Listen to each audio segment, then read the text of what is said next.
saya akan ambil di dalam kitab Mazmur pasal yang ke-75. Mazmur 75 ayat yang keempat. Firman Tuhan demikian.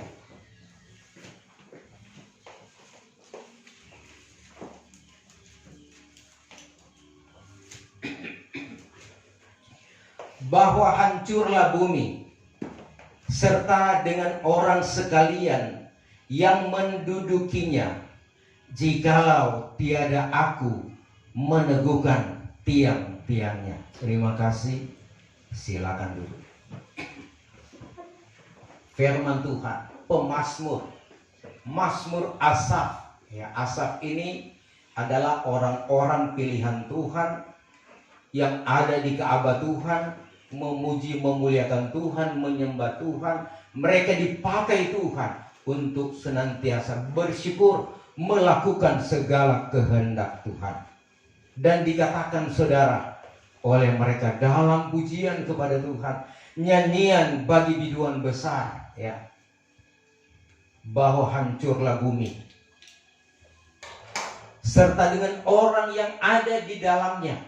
Segala apa yang ada di atas bumi ini akan hancur, saudara, jikalau Tuhan tidak meneguhkan, mengkuatkan, mengkokohkan tiang-tiangnya. Amin. Firman Tuhan, ya. Memang dalam sejarah, saudara, kita belajar bahwa bumi itu bulat. Bumi itu bukan segi empat atau lonjong, tetapi itu bulat.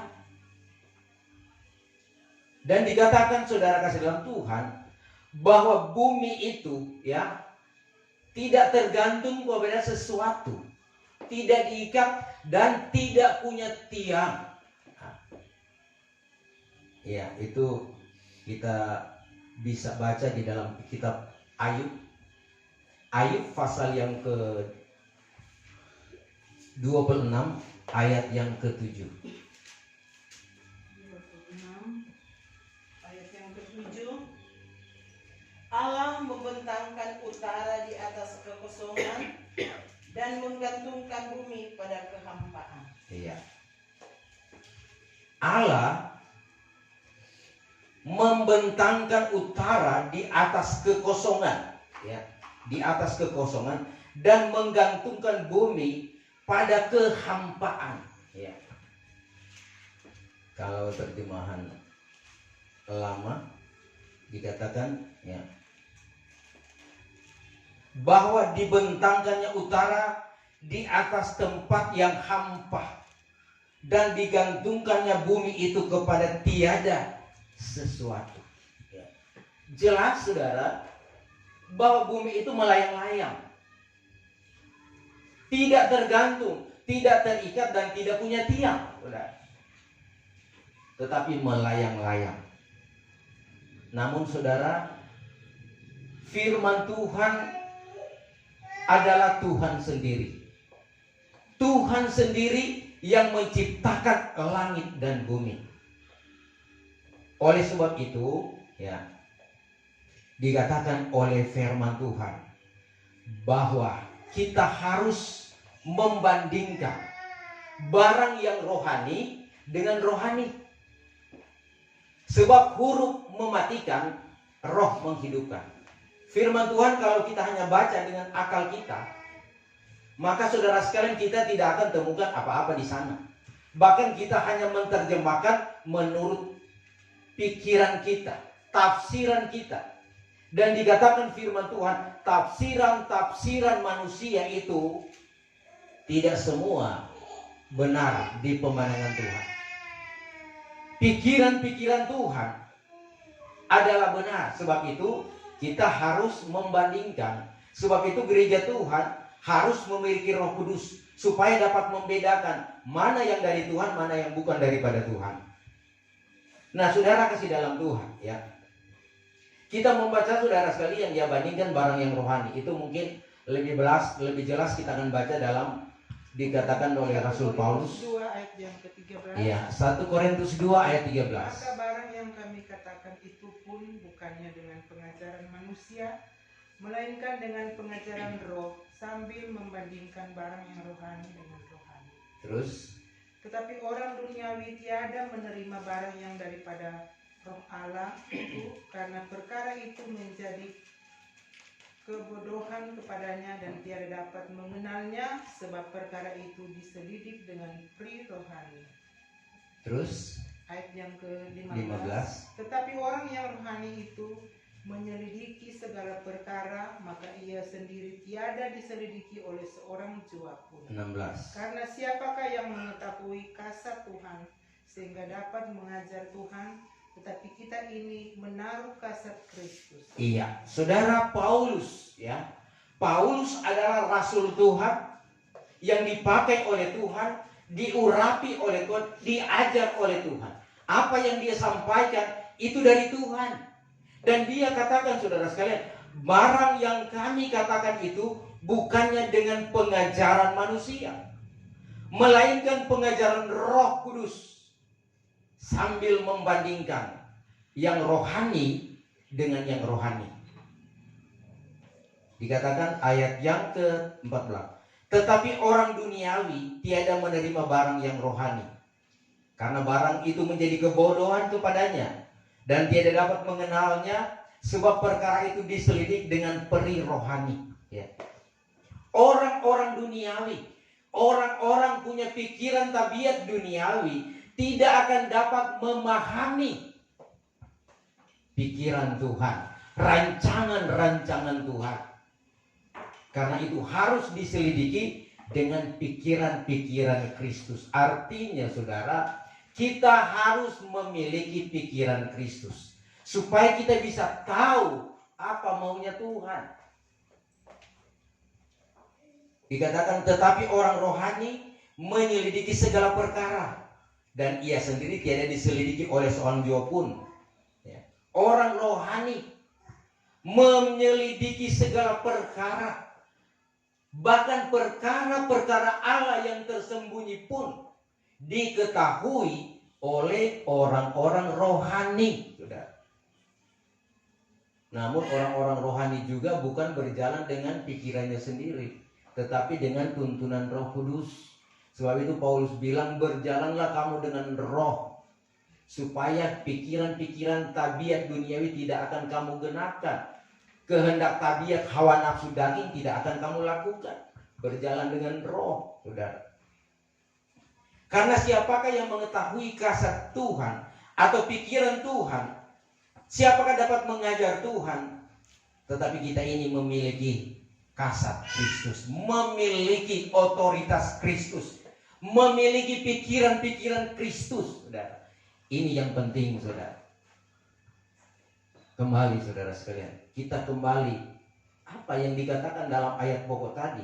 Hancurlah bumi dengan segala isinya, termasuk orang-orang yang ada di dalamnya, jika aku tidak meneguhkan tiang-tiangnya. Saudara, ya. Kalau kita membaca dalam Kejadian pasal yang pertama,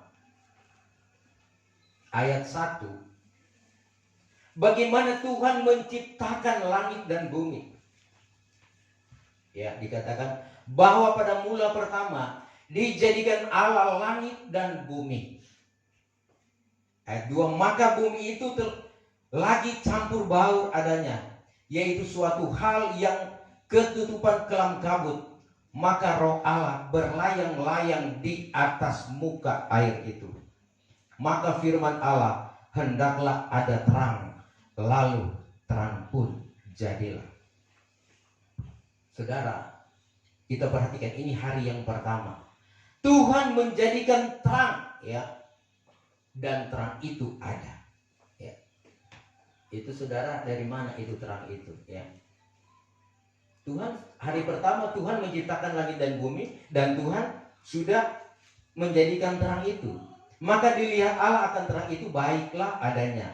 Lalu diceraikan Allah terang itu dengan gelap. Maka dinamai Allah akan terang itu siang, dan akan gelap itu malam. Setelah petang dan pagi, maka itulah hari yang pertama. Ya. Kita, saudara, memahami firman Tuhan. Karena saudara sekalian, matahari bulan dan bintang Tuhan tidak ciptakan pada hari yang pertama, tetapi pada hari yang keempat, saudara. Hari yang pertama belum ada matahari, belum ada bulan, belum ada bintang, tetapi sudah ada terang. Kita melihat kuasa Tuhan, ya, bahwa Tuhan itu luar biasa, ajaib. Sebelum ada matahari, Tuhan sudah menyatakan kuasanya, memberikan terang. Dia sudah memisahkan terang dan gelap. Kadangkala saudara sekalian, kehidupan saya dan saudara mengabaikan terang yang ada. Namun saudara sekalian, kita diingatkan saudara bahwa segala sesuatu Tuhan akan jadikan sempurna. Hari yang pertama. Pada hari yang kedua, Tuhan membuat bentangan, ya, memisahkan air yang di atas, air yang di bawah. Ya, itu dikatakan di dalam Kejadian 1 ayat 6 sampai ayat yang ke-8. Coba baca firman Tuhan. Kita belajar firman Tuhan. 6. Terjemahan baru. Berfirmanlah Allah, jadilah cakrawala di tengah segala air untuk memisahkan air dari air. Maka Allah menjadikan cakrawala dan ia memisahkan air yang ada di bawah cakrawala itu dari air yang ada di atasnya. Dan jadilah demikian. Lalu Allah menamai cakrawala itu langit, jadilah petang dan jadilah pagi, itulah hari kedua. Hari yang kedua, Tuhan menciptakan, ya, cakrawala, ya, dan Tuhan menciptakan baik. Tuhan membuat bentangan, saudara, atau yang memisahkan, saudara sekalian, dan itu adalah langit. Tuhan menciptakan langit. Itu hari yang kedua. Kita membaca ayat 14 ayat sampai ayat 19, tapi tidak usah dibaca. Hari yang keempat baru Tuhan menciptakan matahari, bulan, dan bintang-bintang, ya. Mungkin lebih jelas, ya, kita baca ayat 14 sampai ayat yang ke-19. Ayat 14. Berfirmanlah Allah, jadilah benda-benda penerang. Jadilah benda-benda penerang Pada cakrawala untuk memisahkan siang dari malam. Biarlah benda-benda penerang itu menjadi tanda yang menunjukkan masa-masa yang tetap dan hari-hari dan tahun-tahun. Dan sebagai penerang pada cakrawala, biarlah benda-benda itu menerangi bumi, dan jadilah demikian. Maka Allah menjadikan kedua benda penerang yang besar itu, yakni yang lebih besar untuk menguasai siang dan yang lebih kecil untuk menguasai malam, dan menjadikan juga bintang-bintang. Allah menaruh semuanya itu di cakrawala untuk menerangi bumi dan untuk menguasai siang dan malam dan untuk memisahkan terang dari gelap. Allah melihat bahwa semuanya itu baik. Jadilah petang dan jadilah pagi, itulah hari keempat. Hari yang keempat Tuhan menciptakan langit dan bumi. Matahari, bulan, dan bintang. Matahari untuk menguasai siang hari, dan malam hari ada bulan dan bintang-bintang. Tuhan baru menciptakan hari yang keempat, ya. Ya, secara logika hari yang pertama kalau kita lihat secara akal manusia, huruf, hari yang pertama pun sudah ada terang dan gelap. Tuhan sudah pisahkan. Tetapi itulah kuasa Tuhan. Nanti hari yang keempat Dia ciptakan terang dan gelap. Tuhan menciptakan bumi menurut mau dan kehendak Tuhan, dan segala sesuatu dijadikan oleh Tuhan. Nanti hari yang keenam baru Tuhan menciptakan manusia. Menciptakan manusia menurut petah dan teladan Tuhan, gambar Tuhan, sempurna adanya. Jadi ciptaan manusia, Tuhan menciptakan manusia. Kalau binatang-binatang, Tuhan katakan jadilah. Pohon-pohon jadilah, ya. Segala sesuatu hanya Tuhan bersabda, jadilah. Tetapi manusia dalam penciptaannya, saudara, dia menggunakan tangannya, mengambil tanah liat, dibentuk Tuhan, ya, dibentuk menurut bentuk Tuhan, model Tuhan, ya. Dan kemudian Tuhan menghembuskan nafas, menghembuskan roh, sehingga hiduplah manusia sempurna, saudara. Nah, saudara kasih dalam Tuhan, kita memperhatikan segala sesuatu dalam kuasa Tuhan.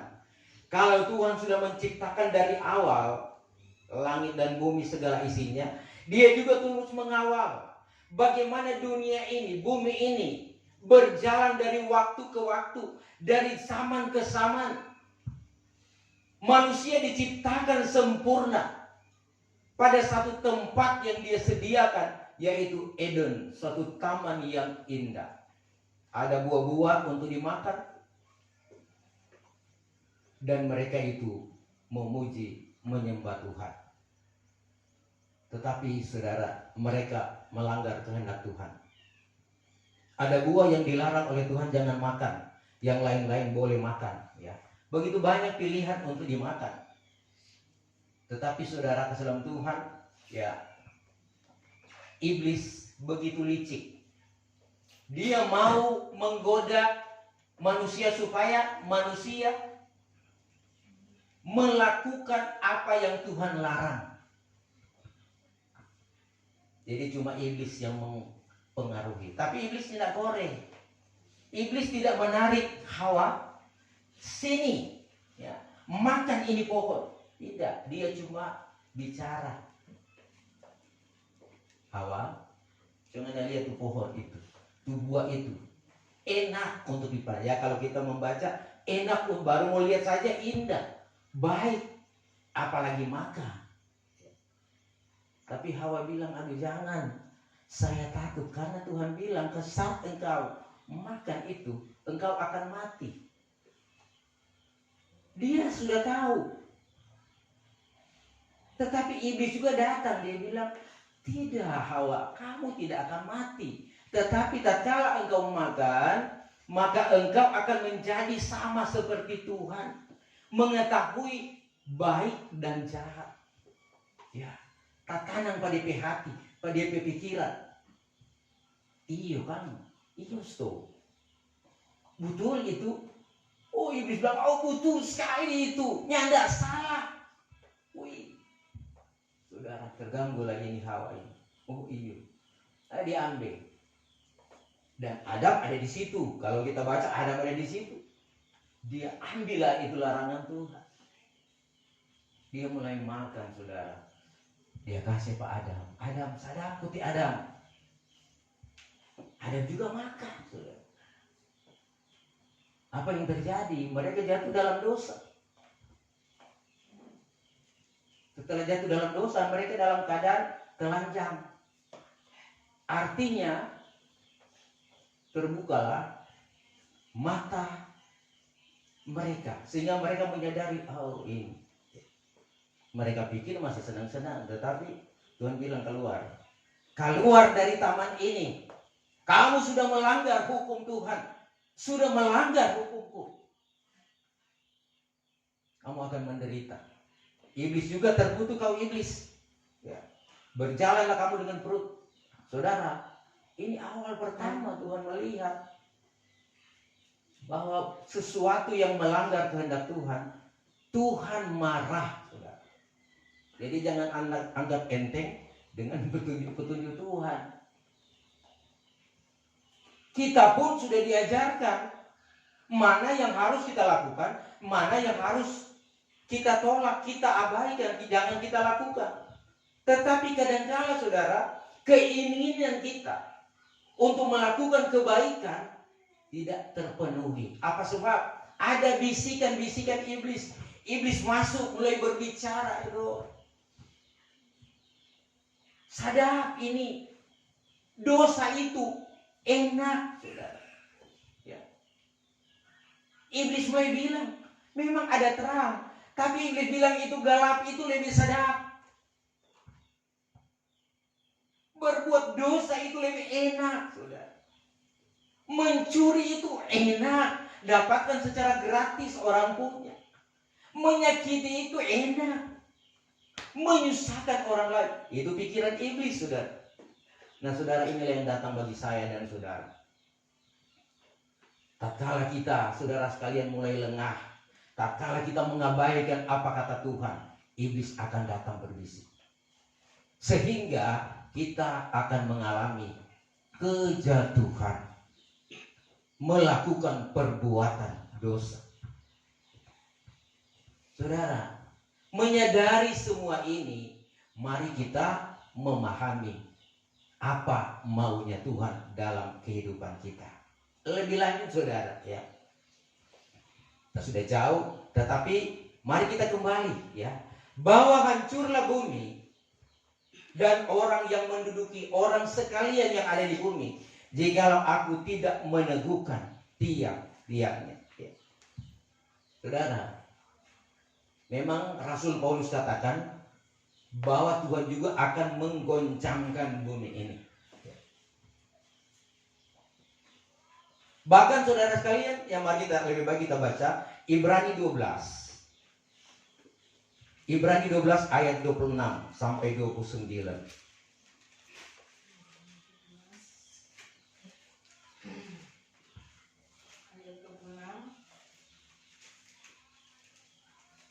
Waktu itu suaranya menggoncangkan bumi, tetapi sekarang ia memberikan janji, satu kali lagi aku akan menggoncangkan bukan hanya bumi saja, melainkan langit juga. Terus Ungkapan satu kali lagi menunjukkan kepada perubahan pada apa yang dapat digoncangkan, karena ia dijadikan supaya tinggal tetap apa yang tidak tergoncangkan.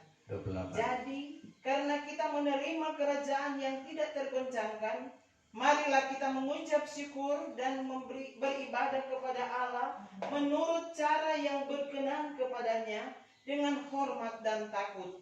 Sebab Allah kita adalah api yang menghanguskan. Iya, Paulus katakan, ya, lewat petunjuk Tuhan kepada jemaat Ibrani, ya, bahwa suaranya menggoncangkan bumi. Tetapi sekarang ia memberikan janji, satu kali lagi aku akan menggoncangkan bumi. Bukan saja bumi, tetapi langit. Tuhan, ya, kalau Tuhan menggoncangkan langit dan bumi, apakah bumi akan bergoncang? Apakah bumi akan bergoncang kalau Tuhan goyang? Pasti akan bergoncang. Kalau kita manusia tidak bisa menggoncang bumi. Pohon saja yang besar kita mau goncangkan akan bergerak. Tapi kalau Tuhan, ya, Tuhan goncangkan, bumi itu akan bergoncang. Coba melihat juga bencana-bencana yang terjadi. Tuhan baru saja menghembuskan nafas. Dia baru memandang saja gunung, maka gunung meletus. Jadi kalau Tuhan akan menggoncangkan, hati-hati saudara. Kita pun akan tergoncang. Tetapi saudara, Tuhan sebetulnya ingin kita tetap yakin percaya pada kerajaan Allah. Kerajaan Allah itu ada kerajaan yang tenang damai, yang tidak tergoncangkan di tengah-tengah dunia ini. Kenapa Tuhan mau menggoncangkan bumi, saudara? Sebab dikatakan firman Tuhan, bumi ini terlalu berat. Bumi sudah berat. Berat dengan apa, saudara? Apakah terlalu banyak besi, terlalu banyak tanah, terlalu banyak pohon yang bertumbuh, saudara? Berat dengan apa, saudara? Ya, puji Tuhan, ya. Mari kita baca firman Tuhan. Ya, bumi ini, Yesaya 24 ayat 20.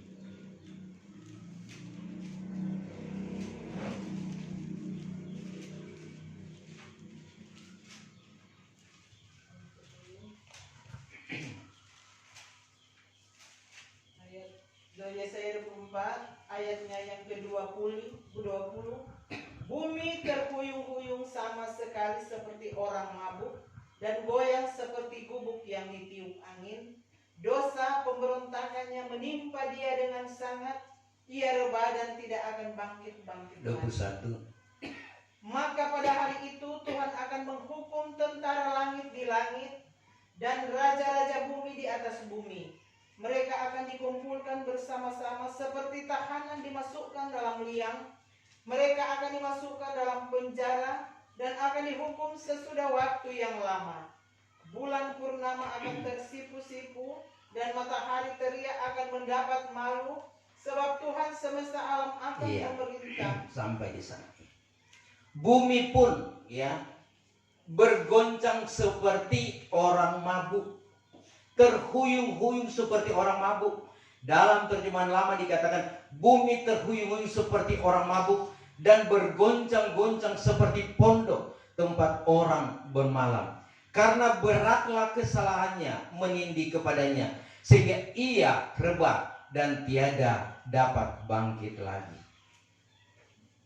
Saudara, ya dikatakan bahwa berat dengan dosa, berat dengan perbuatan-perbuatan jahat yang dilakukan oleh umat manusia. Sebab itu saudara, ya kalau kita melihat kadangkala terjadi gempa bumi, terjadi banjir, gunung meletus, ya itu saudara sekalian karena perbuatan manusia. Dosa semakin bertambah-tambah, tetapi untuk mengenal Tuhan itu semakin berkurang-kurang. Kita diingatkan agar supaya mari kita menyadari diri. Setiap hari ada pembaharuan, ada pertobatan, lakukan yang baik bagi Tuhan. Setiap hari yang dikontrol dengan firman Tuhan dan Roh Kudus. Apakah jalan kita sudah benar atau masih salah? Pikiran kita kalau masih salah, kita rubah, saudara.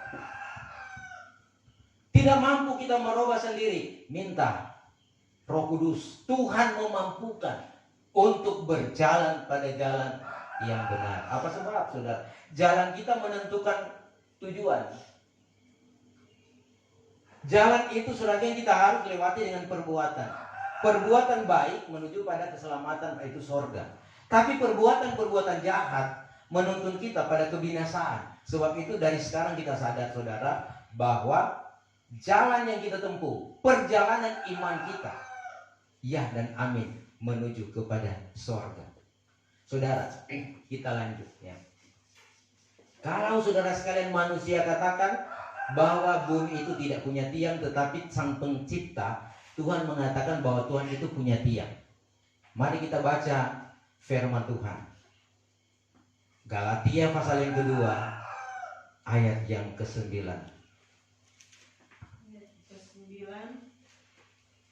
Dan setelah melihat kasih karunia yang dianugerahkan kepadaku, maka Yakobus, Kefas, dan Yohanes yang dipandang sebagai soko guru jemaat berjabat tangan dengan aku dan dengan Barnabas sebagai tanda persekutuan, supaya kami pergi kepada orang-orang yang tidak bersunat dan mereka kepada orang-orang yang bersunat. Iya, saudara, dikatakan di sini ya.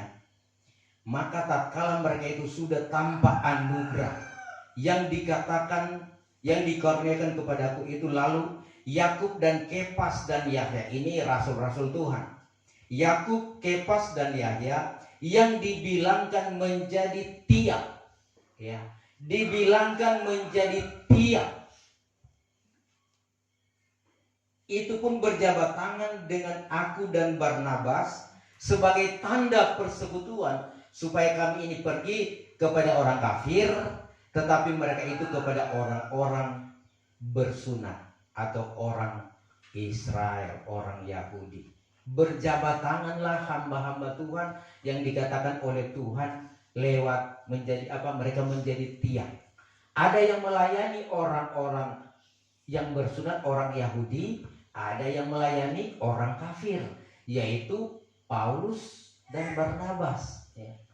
Jadi tiang yang dimaksudkan oleh Tuhan adalah hamba-hamba Tuhan, pendeta-pendeta, guru-guru agama, nabi-nabi, imam-imam. Ini adalah tiang yang menyangga bumi. Ya. Namun saudara, tiang yang bagaimanakah itu? Hamba Tuhan yang bagaimanakah yang menyokong bumi ini supaya bumi ini tetap tegak, saudara? Karena banyak hamba-hamba Tuhan, banyak nabi-nabi. Di zaman Yeremia saja, zaman Yesaya, Yehezkiel, itu banyak nabi-nabi palsu, hamba-hamba Tuhan palsu. Nah, saudara sekalian, Tuhan membedakan mana hamba-hamba Tuhan yang benar, yang berkenan kepada Tuhan, itu nubuatannya terwujud. Apa yang dia sampaikan dari Tuhan itu terwujud. Tetapi ada nabi-nabi yang saudara sekalian bernubuat palsu. Memang kita saudara melihat mereka itu daripada buah-buahnya. Ya, firman Tuhan katakan lewat buah-buahnya kita bisa mengenal dia. Kalau berbuat baik itu orang-orang yang baik yang berkenan kepada Tuhan, ada kebenaran. Dia berbuat baik. Tetapi kalau orang jahat, kadangkala dikatakan seperti ya musang berbulu domba. Musang itu saudara, ya dia menerkam. Siapa yang bisa dia terkam? Dia bisa menghancurkan, dia bisa makan. Tetapi kelihatannya hamba-hamba Tuhan benar, pakai Alkitab, katanya melihat kemuliaan Tuhan, hidup dengan Tuhan, selalu beribadah, datang kepada Tuhan. Tetapi lewat buah-buah kita bisa mengetahui kalau dia orang benar, tentu dia mengajarkan jalan yang benar, mengarahkan jemaat melakukan yang benar, yang baik sesuai firman Tuhan. Tapi kalau hamba-hamba Tuhan itu mengajarkan kepada jemaat untuk berbuat jahat, mengajarkan mencuri, mengajarkan menghalangi, ya, menghambat, jangan beribadah, itu saudara sekalian adalah hamba-hamba Tuhan yang jahat, palsu. Nah, itu bukan dibilangkan menjadi tiang. Tetapi tiang yang benar itu benar-benar yang dia melakukan apa kata Tuhan. Paulus, Barnabas, dan rasul-rasul yang lain dipakai Tuhan. Mereka bukan orang-orang pejabat, tatkala dipanggil oleh Tuhan hanya sebagai nelayan. Kalau Lukas adalah dokter, ya. Paulus ahli kitab, ya. Tetapi dia dipanggil Tuhan, dibentuk Tuhan, diajar oleh Tuhan, mengalami penderitaan, dan dia percaya kepada Tuhan bahwa inilah kebenaran. Dahulu dia katakan menjadi untung melakukan membunuh orang Kristen, ya. Tetapi sekarang, ya, dia berubah. Yang dulu dia katakan menjadi untung sekarang jadi kerugian. Tapi yang dulu jadi rugi sekarang jadi keuntungan tatkala dia mengenal Tuhan. Saya dan saudara dibentuk oleh Tuhan menjadi hamba Tuhan. Hamba kebenaran, lakukanlah yang benar. Dan saudara, sebagai hamba Tuhan, ya, apakah dia pendeta, dia guru agama, Tuhan berbicara dalam hidupnya.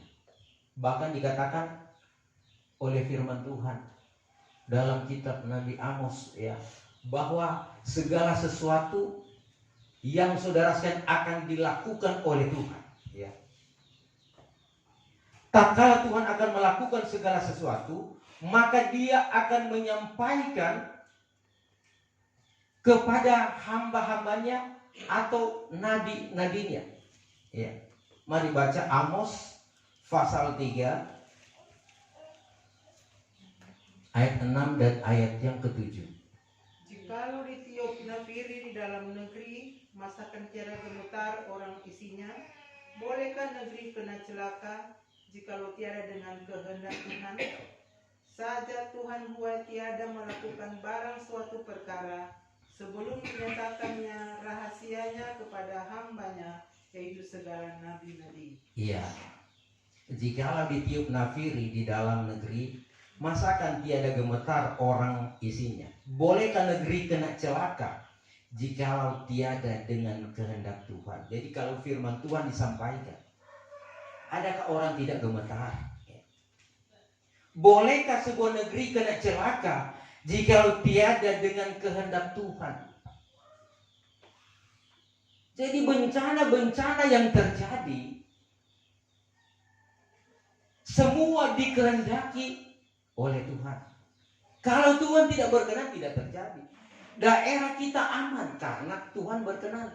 Tetapi satu kali kelak, kalau Tuhan izinkan Vio ini akan dihancurkan, pasti akan dihancurkan. Tetapi orang-orang yang benar sudah disingkirkan. Amin. Memang berat untuk mau disingkirkan karena orang punya banyak harta di sini. Karena semakin Tuhan katakan, di mana hartamu berada, di situ pikiranmu dan hatimu, dan engkau tinggal di situ. Dunia tidak menjanjikan keselamatan. Sebab itu, saudara, semakin Tuhan dipakai oleh Tuhan, biarlah Tuhan yang makin bertambah-tambah. Semakin Tuhan bertambah-tambah, kita semakin naik. Iman kita semakin naik. Kenapa saudara yang terjadi? Ya, Lot istrinya. Kenapa mereka susah untuk tinggalkan Sodom? Mereka kaya, punya kepunyaan di Sodom dan Gomora.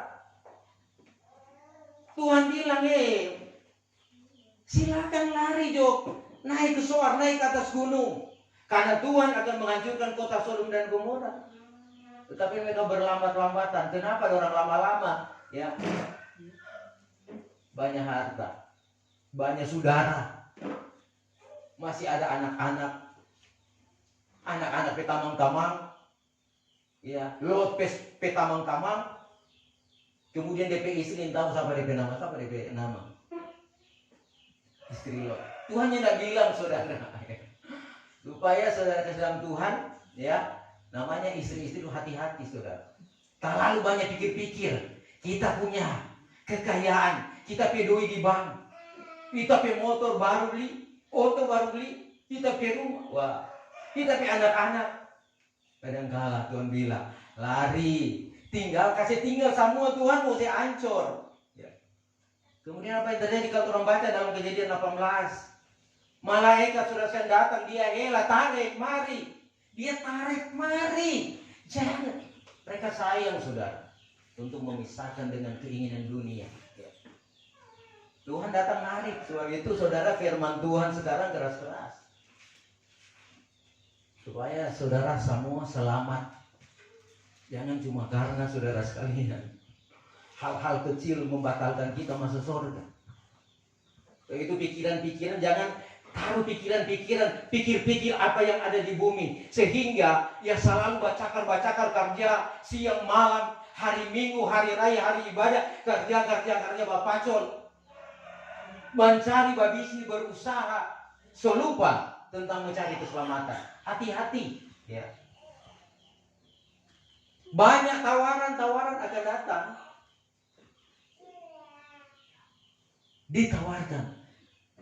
Ini proyek, ini hadiah. Datang ambil ini berkat ini. Kalau tidak datang ambil sekarang, tidak akan dapat. Angus. Apa itu? Harta, emas, perak, doi. Dia masih juga bertahan karena percaya Tuhan. Nyanda, ini hari Minggu, kita akan datang beribadah kepada Tuhan. Iblis lagi bisik. Oh iya dah, silakan Nyanda beribadah. Nyanda sabantar, Nyanda datang sekarang. Itu Amos. Dia mulai pikir-pikir, hidup so lebih susah, so lebih maraya, so Nyanda ada apa-apa. Malah beras mungkin so Nyanda ada di rumah. Doi so Nyanda ada.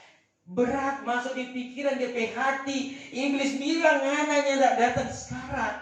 Ini uang, ya. Ini harta, ini emas. Tidak akan jadi milikmu. Akhirnya ada yang berpikir begini. Oh iya dah, saya mau ke sana. Biar kita nak ibadah ini. Nanti di minggu datang kita ibadah. Kesempatan tidak datang 2 kali. Kesempatan cuma datang 1 kali. Keputusan ada di tangan kita masing-masing. Kalau kita memutuskan ibadah, saya akan ke rumah Tuhan. Kalau saya memutuskan untuk terima ini oleh-oleh, ini tawaran-tawaran dunia, keputusan ada padamu. Ini hati-hati, saudara. Hati-hati. Tuhan katakan segala sesuatu sebelum Tuhan lakukan, Dia akan katakan kepada nabi-nabi dan hamba-hambanya. Sebelum kota Sodom dan Gomora dihancurkan, saudara, siapa hamba Tuhan yang menjadi tiang pada waktu itu? Dia adalah Abraham. Dia adalah Ibrahim. Dia datang kepada Tuhan. Karena Tuhan sudah katakan, Abraham, saya akan menghancur. Itu kalau kita baca dalam Kejadian 18. Nggak usah baca, saya akan jelaskan. Abraham, saya akan menghancurkan kota Sodom dan Gomora. Sebab dosa mereka sudah sangat banyak, sudah sangat besar. Sudah bertimbun-timbun. Sehingga di sana mereka hidup seperti binatang. Tidak mengenal Tuhan lagi. Aduh, saudara, apa yang terjadi? Ibrahim, ya, dia mulai tawar-menawar. Tuhan, mungkin di sana, di Sodom dan Gomora, mungkin masih ada 50 orang yang benar. Ya. Abraham sudah hitung-hitung. Lot, dan DP tamang-tamang, DP istri, DP tamang-tamang, pe anak-anak, dan DP tamang-tamang, pe saudara-saudara. Biar di pemandangan Tuhan mereka jahat, tetapi mereka berteman di Sodom dan Gomora. Lot itu orang benar, dia hidup benar, tulus kepada Tuhan. Malaikat datang pun dia sambut. Mari kamu. Dia berusaha lindungi. Kemudian datanglah orang ingin. Lot, siapa yang di dalam kamu? Keluarkan dia. Kami akan membunuh dia. Wow, saudara. Ini malaikat yang datang. Kemudian Lot kunci itu pintu. Dorang dobrak tunggu. Malaikat bilang, kasih dia. Biarkan mereka mendobrak. Lot lagi keluar. Kita sayang, kasihan pak kamu, kita ke saudara-saudara. Dorang ini cuma datang berlindung, minta perlindungan. Cuma malam ini kasihankan mereka. Jangan ganggu mereka. Kalau kamu suka apa yang kamu suka, ada kita punya anak yang boleh kamu bikin apa pada dia. Lot rela berkorban. Harta kesayangan anak yang kesayangannya. Silakan anak ini. Kamu mau buat apa, lakukan saja. Tapi jangan kasihan ini. Malaikat-malaikat. Gue tetap dorang dobrak. Malaikat sudah akan bertindak. Lewat kuasa mereka jadi buta semua. Tidak berdaya, semua rebah. Saudara, mereka pikir Tuhan tidak berkuasa. Tuhan sangat berkuasa. Sebab itu hati-hati saudara. Abraham tawar-menawar. 50 Tuhan bilang kalau masih ada 50, aku tidak akan membinasakan kota Sodom dan Gomora. Dengan segenap hati Tuhan ampuni yang kedua kali. Mungkin di sana masih ada 40. Tuhan katakan, Ibrahim, kalau masih ada 40, kita belum akan menghancurkan. Mungkin dia datang lagi ada 30. Dia kata, Ibrahim, kalau masih ada 30 orang benar, aku belum akan membinasakan. Mungkin ada 20. Dengan berani Ibrahim katakan, karena dia tiang Tuhan. Dia tawar-menawar, Tuhan, 20 orang kasihan jangan. Tuhan bilang masih 20. Amanlah mereka. Dia datang lagi, Tuhan, tinggal satu kali kita minta pada Tuhan. Mungkin di sana masih ada 10 orang yang benar. Tuhan katakan, Ibrahim, kalau masih ada 10, aku pun belum akan membinasakan kota Sodom dan Gomora. Maka Tuhan pergi. Ternyata di sana hanya ada keluarga Lotnya tidak sampai 10 orang, cuma 8 orang. Yang tidak sampai, saudara sekalian. Jadi betapa pentingnya hamba-hamba Tuhan, nabi-nabi Tuhan, sebelum peristiwa terjadi, acara Tuhan terjadi, Tuhan sudah sampaikan. Maka selamatkan Lot dan keluarganya. Keluar kota Sodom. Sebab itu saudara, mari kita sadar sekarang bahwa hamba Tuhan yang dipercayakan oleh Tuhan mengetahui apa akan yang dibuat oleh Tuhan. Bahkan saudara sekalian, saya sebagai hamba Tuhan memiliki otoritas Tuhan, karunia, saya bisa tahu hati tiap-tiap sidang jemaat. Mana yang bersungguh-sungguh dan mana yang tidak, saya tahu ya. Salah-salah kita mau cumbu di sini, yang sungguh-sungguh, mana yang tatkala tertemplak, dia mulai keraskan hati, kasih keras tuh hati. Firman Allah menegur, dia kasih keras, dia mulai lihat ke sebelah, dia mulai lihat ke atas, DP mata, mengeraskan hati saudara. Ada di sini, saya tahu saudara, ada yang biasa-biasa ya, tempat biasa.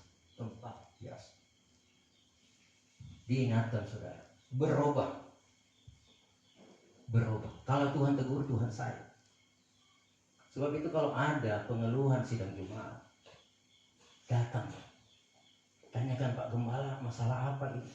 Saudara, saya selalu mendoakan. Setiap hari saya doakan jemaat supaya diberkati, terhindar dari segala mara bahaya, mengalami sejahtera dan setia beribadah, diselamatkan, disempurnakan. Doa saya jemaat masuk surga.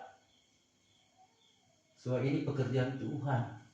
Saya tidak berkuasa apa-apa di sini. Saya hanya hamba Tuhan. Tuhan katakan, hai hambaku, layanilah mereka, sampaikan firman Tuhan. Saya datang untuk menyampaikan karena kamu adalah milik Tuhan. Satu saat Tuhan bilang pindah, hai hambaku, pindah kau di sini. Akan ada yang ganti. Tetapi selagi Tuhan masih belum berkenan ganti, belum sudah. Saya pun masih manusia biasa. Kalau ada salah, silakan tegur. Jemaat berbicara, Pak Gembala, sudah salah, saya akan terima. Anak-anak pun bicara untuk mengontrol saya. Jadi jangan sampai saya pun sebagai hamba Tuhan, salah jemaat karena ya cuma hormat, cuma monggo, saya saudara sekalian tidak suka begitu. Nanti orang sama-sama masuk neraka, saudara. Tapi kalau salah tegur, sehingga jangan sampai saya anggap ini, benar yang tahu salah, ingatkan saudara. Karena saya pun belum sempurna. Kadang-kadang masih ya mungkin menyakiti, mungkin menyinggung. Tapi saya berusaha kepada Tuhan, minta kepada Tuhan, urapi saya agar supaya dengan perkataan tidak menyakiti sidang jemaat. Tapi kalau firman Tuhan disampaikan, ya kehendak Tuhan yang jadi. Kalau mau tersinggung, ya tersinggunglah. Kalau tersinggung, berarti firman Tuhan masuk di hati. Tapi kalau dia tidak tersinggung, abai, firman Tuhan berlalu, saudara. Firman Tuhan untuk kita semua, saudara. Kalau kita menolak, maka saudara sekalian, Tuhan akan alihkan kepada orang lain. Inilah pengajaran kabar pengantin, saudara. Soalnya semua hamba Tuhan benar. Kita sudah lihat, saudara. Dan inilah tiang-tiang yang diteguhkan oleh Tuhan untuk menopang bumi ini supaya bumi ini tidak hancur.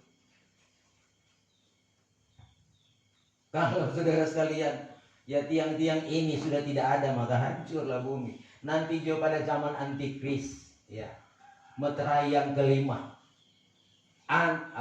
meterai yang kelima penyiksaan so ada, ya. Nanti meterai yang ketujuh zaman antikris, ya. Meterai yang keenam yaitu gereja Tuhan sudah sempurna, orang-orang benar sudah sempurna dan menunggu hari keangkatan. Tatkala hamba Tuhan orang benar sudah dianggap, baru masuk zaman antikris, yaitu saudara sekalian kehancuran moral besar-besaran. Sebab itu kita berhati-hati dari sekarang. Itu yang pertama. Tiang yang pertama adalah hamba-hamba Tuhan yang benar, yang melakukan kebenaran, melakukan apa kata Tuhan, dan hidup dalam pertobatan. Itu tiangnya Tuhan. Kemudian saudara sekalian, sidang Jumat juga akan dijadikan Tuhan tiang. Mari kita baca 1 Timotius 3 ayat yang ke-15.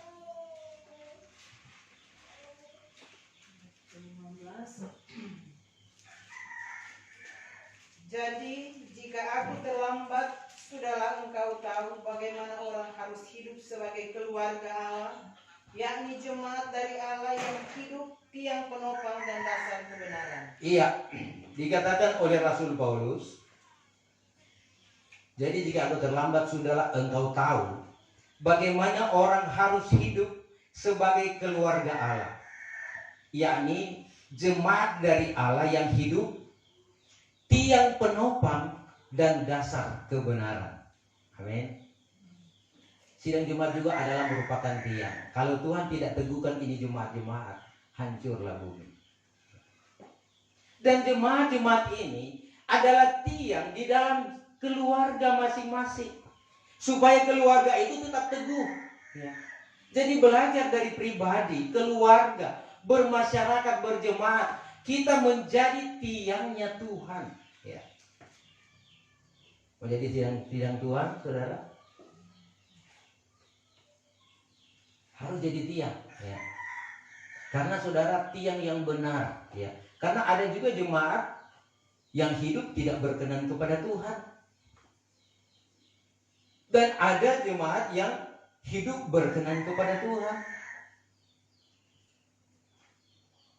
Dikatakan oleh Rasul Yohanes, saudara, ya, ada jemaat-jemaat yang mengatakan diri jemaat Tuhan yang tahu jemaat iblis. Ya. Kita baca dalam Wahyu pasal yang kedua ayat yang ke-9.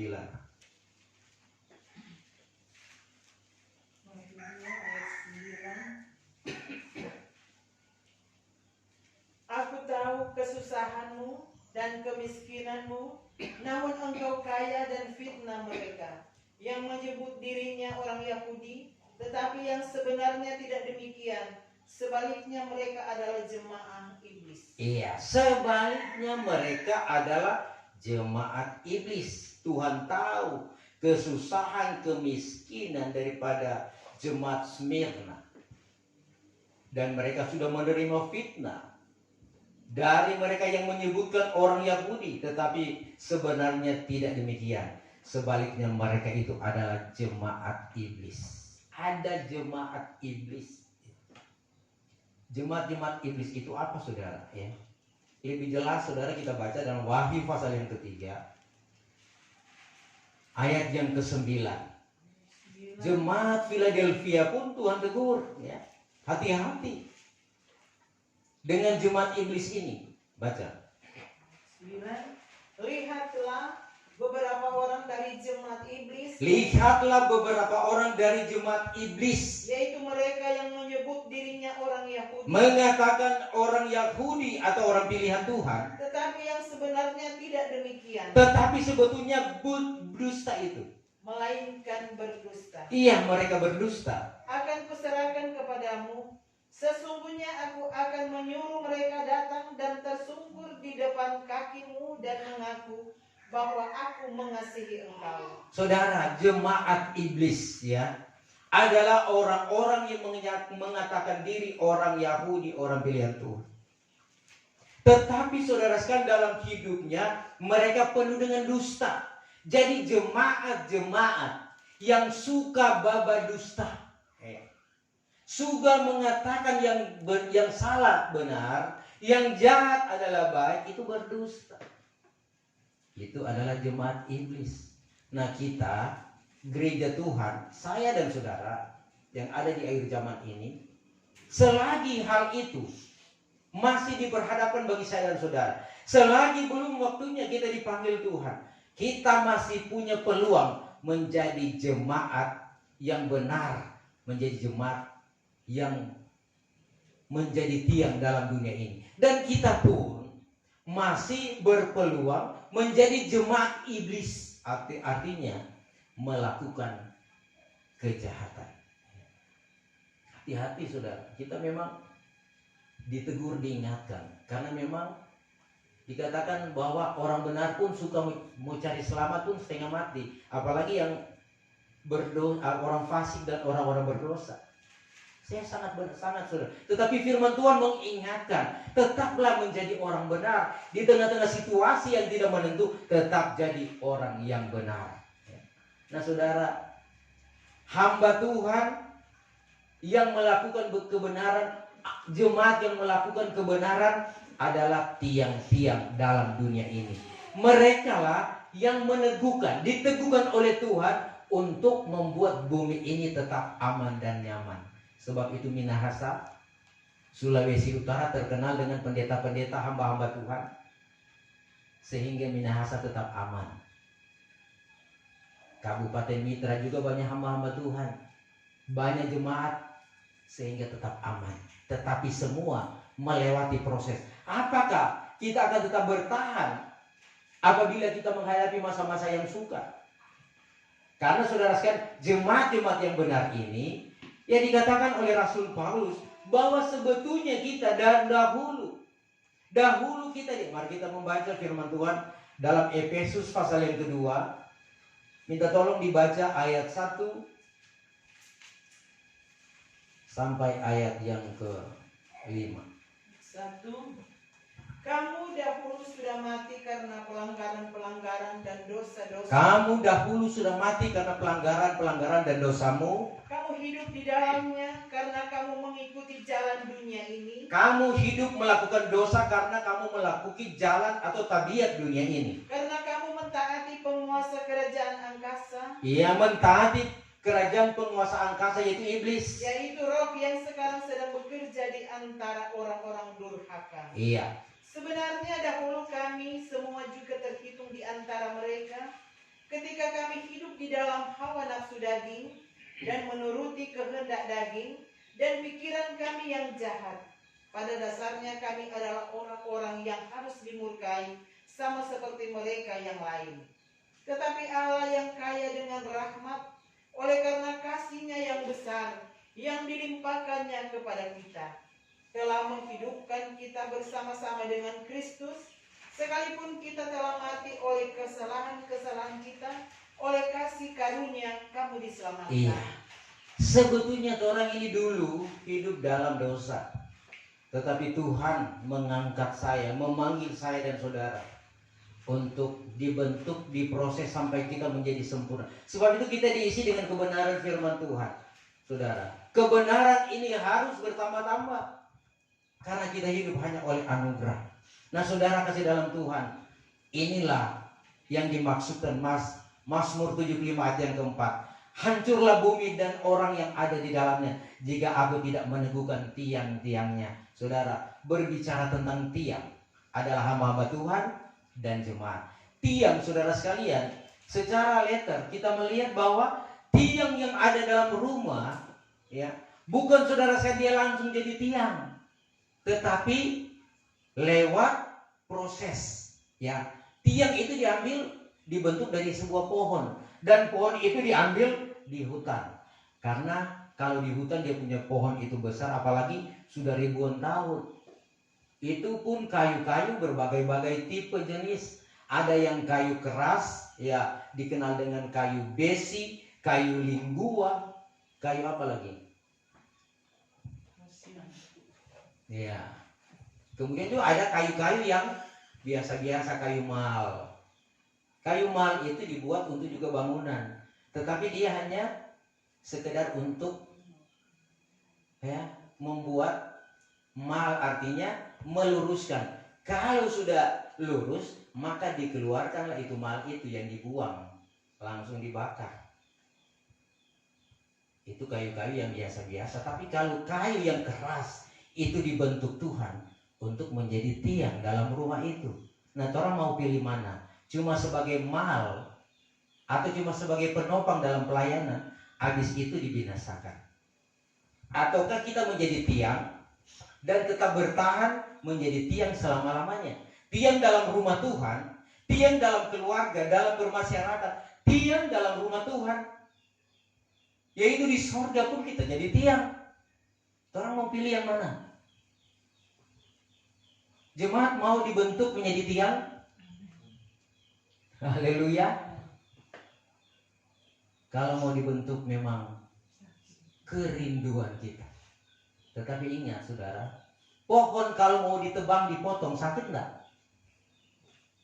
Pohon tidak bisa berbicara, tetapi dia rela saja. Kalau mau potong, potong saja. Tiang saudara sekalian dalam pohon di hutan, itu saudara sekalian dipotong, digergaji, sekarang pakai sensor. Sehingga cepat. Kalau dulu orang pun pakai gergaji besar, ke sana, kemari, ke sana, kemari, ya. Kalau orang Lampung bilang, bagaimana orang Lampung bilang, bernyaku, berkam, bernyaku, berkam.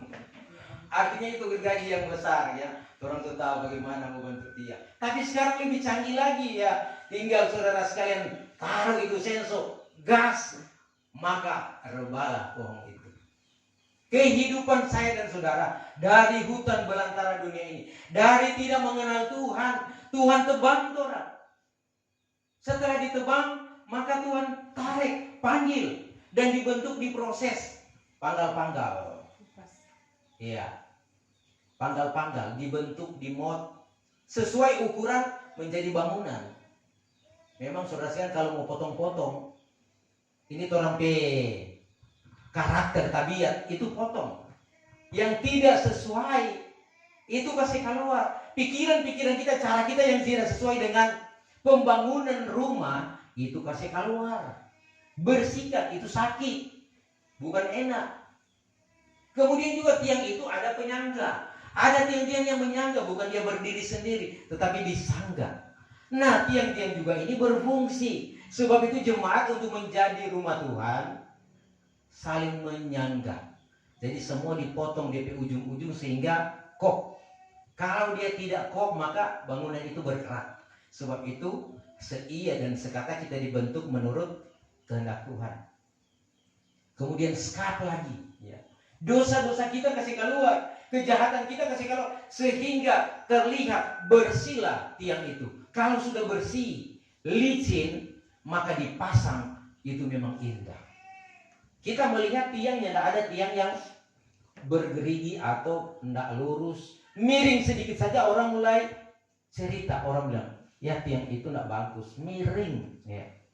Tetapi kita melihat yang lurus terus, yang dibentuk sedemikian rupa. Sebab itu kehidupan saya dan saudara, Tuhan bentuk sedemikian rupa, bukan menurut keinginan kita, keinginan daging kita, kemauan kita, tetapi keinginan Tuhan. Tuhan mau bentuk memang sakit, saudara, tetapi sangat indah DPHC.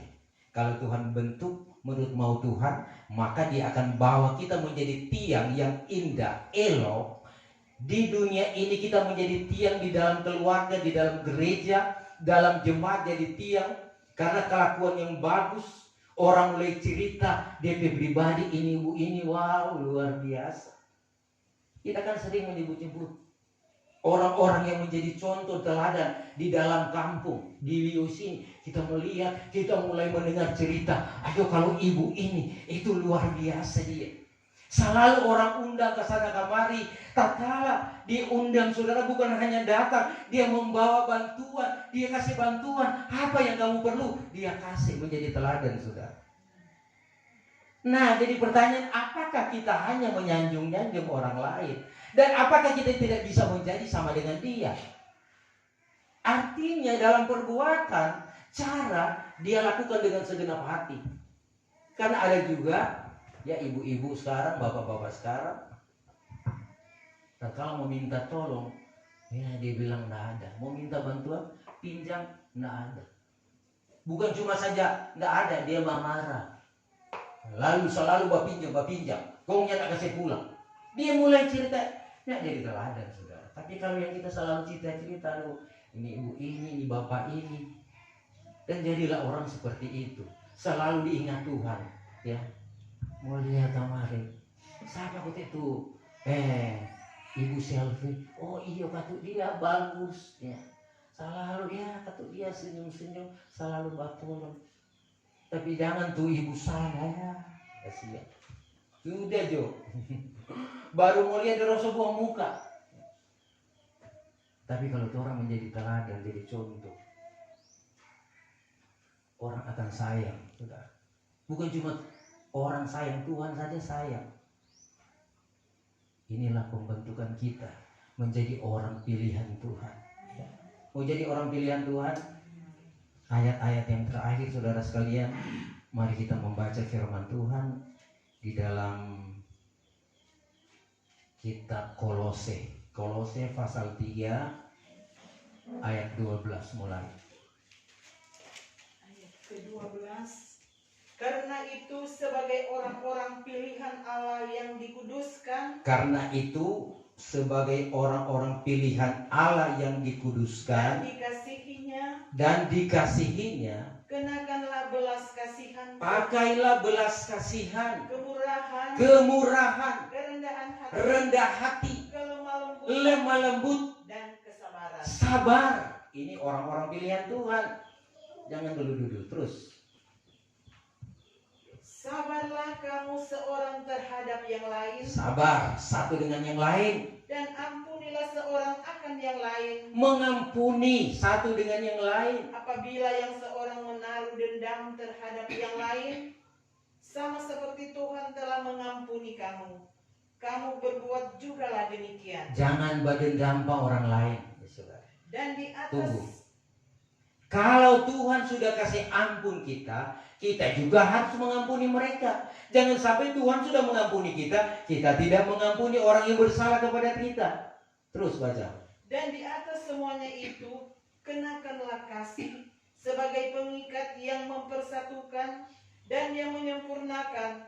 Hendaklah damai sejahtera Kristus memerintah dalam hatimu, karena untuk itulah kamu telah dipanggil menjadi satu tubuh. Iya. Dan bersyukurlah. Amin. Ya. Jadi orang pilihan Tuhan itu luar biasa. Ya.